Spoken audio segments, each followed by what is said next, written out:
Here I combine 3 Liberals questioning the Parliament's security on the use of the Emergency Act. Here's the clip.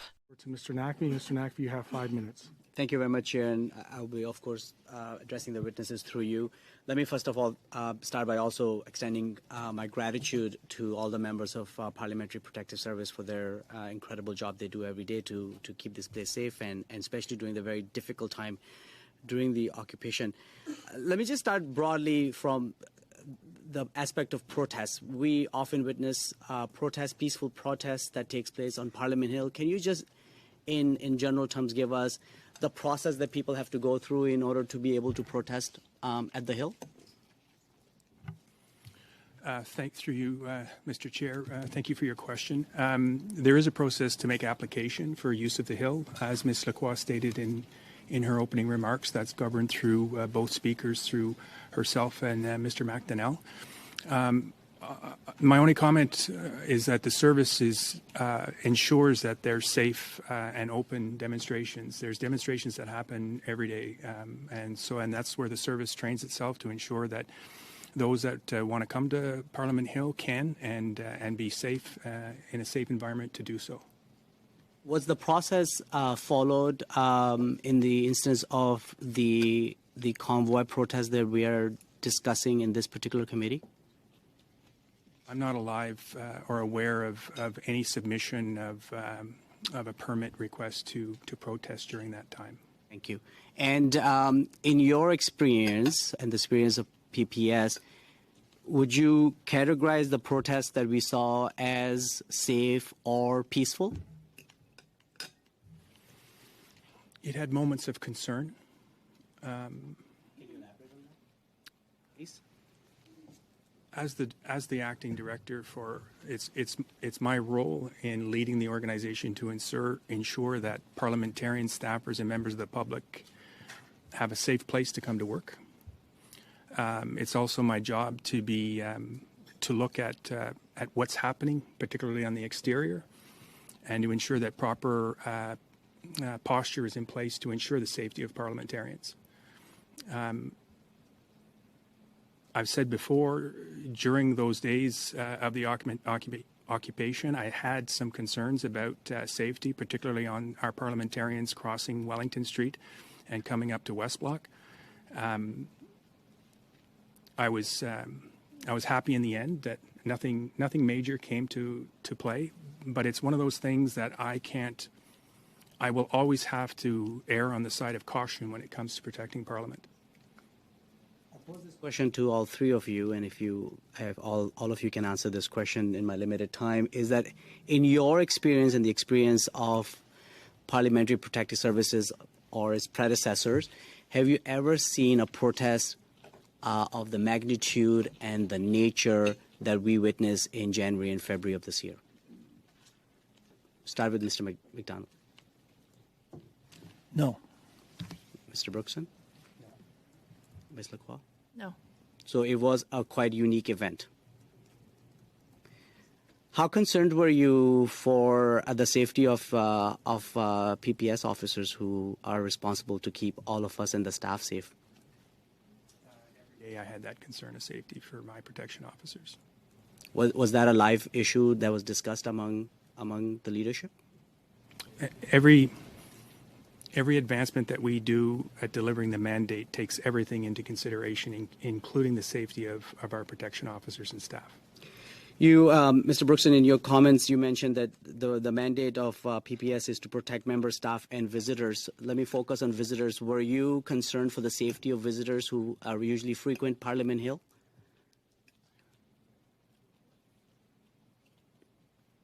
During that time of the occupation, there were moments where we had to close down access for certain moments. It was never a closure that was extended for an infinite. It was a finite period of time just until the concern that I may or may not have at that moment was alleviated. Were there visitors who were visiting Parliament Hill during that period? I'm not aware of any visitors that were attending to Parliament during that time. Do you had reports filed by members of staff of harassment and intimidation during the occupation? So I'll defer that to Mr. McDonnell because that's where the complaints or notifications of that would have come in. From staff as well? Yeah, we had lots of complaints from staff, so many that they stopped filing them to just speak with their manager. Thank you. Thank you. That is the time. At this moment, on to Mr. Varani. Mr. Varani, you have 5 minutes, and the floor is yours, sir. Thank you very much. And again, thank you to all three of our presenters, and thank you for your service in keeping the parliamentary precinct safe. It's very, very important. We've taken you back to a lot of testimony, and Mr. McDonnell, I want to take you back to some testimony that you provided at the Standing Committee on Procedure and House Affairs on June 21st. And it dovetails with some of what you've been asked presently, where you're talking about instances of cars being banged on. And I'm going to read you back what you said at that time. One individual would block certain employees' cars every day. If it was a female employee, he would bang on their car before moving aside.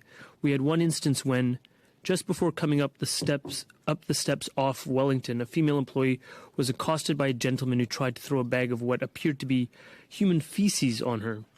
A male employee came to her rescue and pushed the assailant to the ground, and they left. Do you recollect giving that testimony, Mr. McDonnell? Yes. Mr. McDonnell, I want to ask you something that's directed at a question that I think was put directly to Mr. Brookson, and I think Ms. Lacroix answered it a bit later. But it was this idea about policing, and we understand your jurisdiction ends at Wellington, at least for the PPSA, it ends at Wellington. And it was put to your two colleagues on the panel that expanding the precinct beyond Wellington would assist in terms of keeping parliamentarians safe. Do you agree with that type of recommendation? Yes. Okay, and now I want to take you, Mr. Brookson, to something that Mr. Brock was just touching on, and it was this idea about sort of just tell me, if we take it from first instance, when we're outside right now and we're trying to get in onto the parliamentary precinct, there are those things that I think are called bollards, those things that come up out of the earth, right? It's pretty cool for a guy that isn't familiar with bollards, but those are there to prevent vehicles from accessing the precinct, right? Okay, and that's because vehicles can be dangerous, right? And vehicles can be dangerous because of the fact that they're a vehicle, right? Or so the witness, he's nodding in assent. But they can also be dangerous for what's inside the vehicles potentially. Is that fair? Through you, Mr. Chair, correct. Vehicles can be weaponized. Okay, and we know that they've been weaponized in terrorist incidents around the planet. Right? Through you, Mr. Chair, correct. And terrorist incidents, in fact, in Canada. Vehicles have been used to strike down people. Through you, Mr. Chair, correct. And going back to Mr. Brock's question, you actually put a specific request into the RCMP to do this chemical, biological, radiological, nuclear, and explosive detection test, and they did not do that. Is that correct? Correct. And the reason that they explained to you is that their agents, or the people that do this specific test, didn't feel safe accessing the vehicles. Correct. And that goes back to what Mr. McDonnell said, because a lot of the policing was taking place outside of the actual blockade as opposed to within the blockade, because law enforcement agents didn't feel safe inside the blockade itself. Is that correct? Through you, Mr. Chair, I can't speak on how the police of the Ottawa Police Service or any other serving agency that was there as to how they felt, whether they felt safe or not. Okay.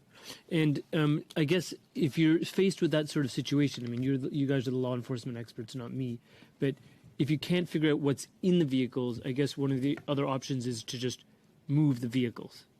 Through you, Mr. Chair, the option is not letting them on in the first place. Fair enough, but they were there, and we can explore that. And I just want to make sure we're crystal clear on your testimony.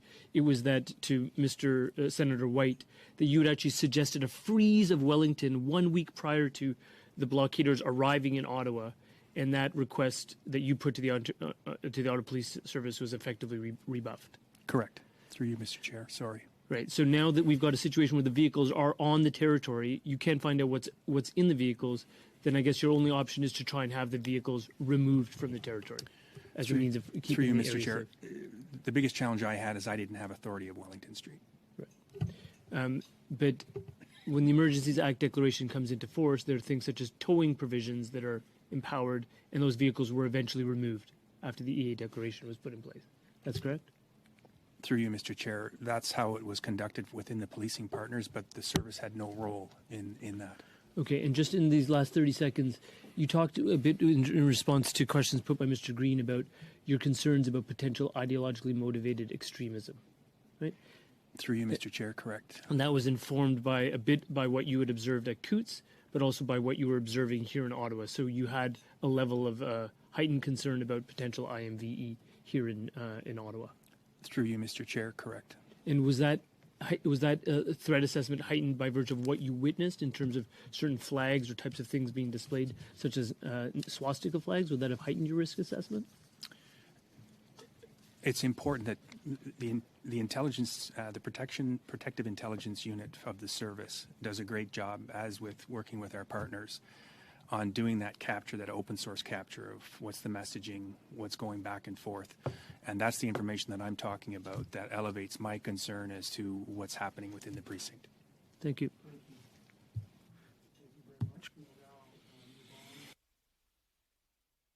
Thank you, Mr. Chair. Thank you for appearing before us today. I'll go quite quickly, given that time is limited. Mr.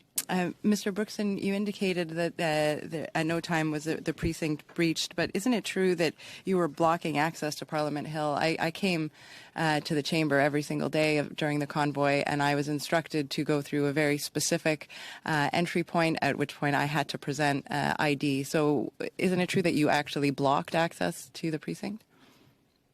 Through you, Mr. Chair.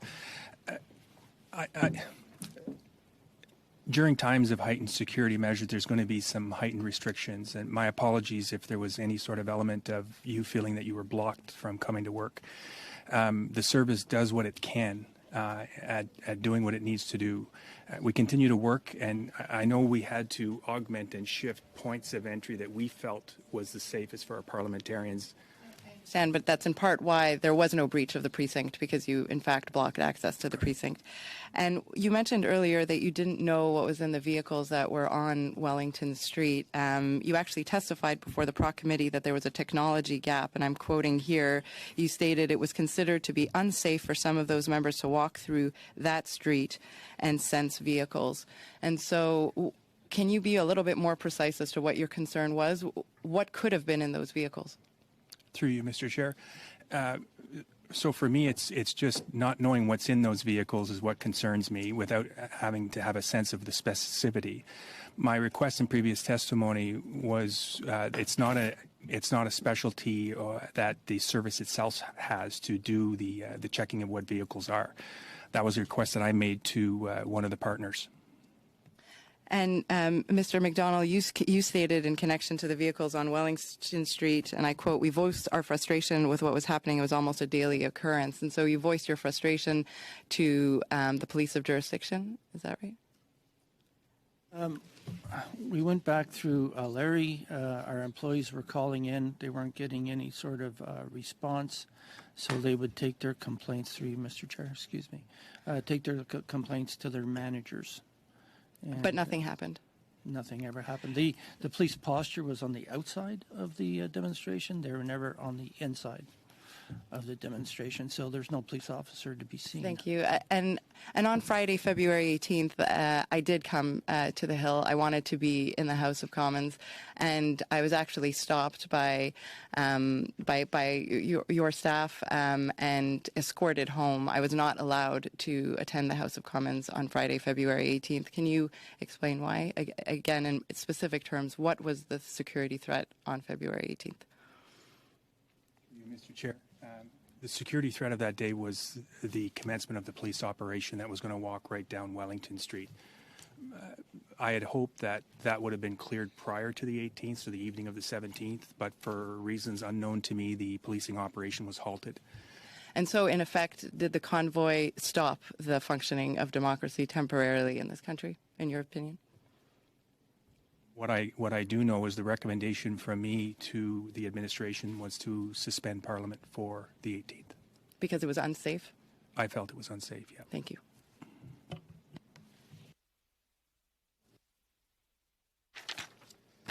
We will now go on to the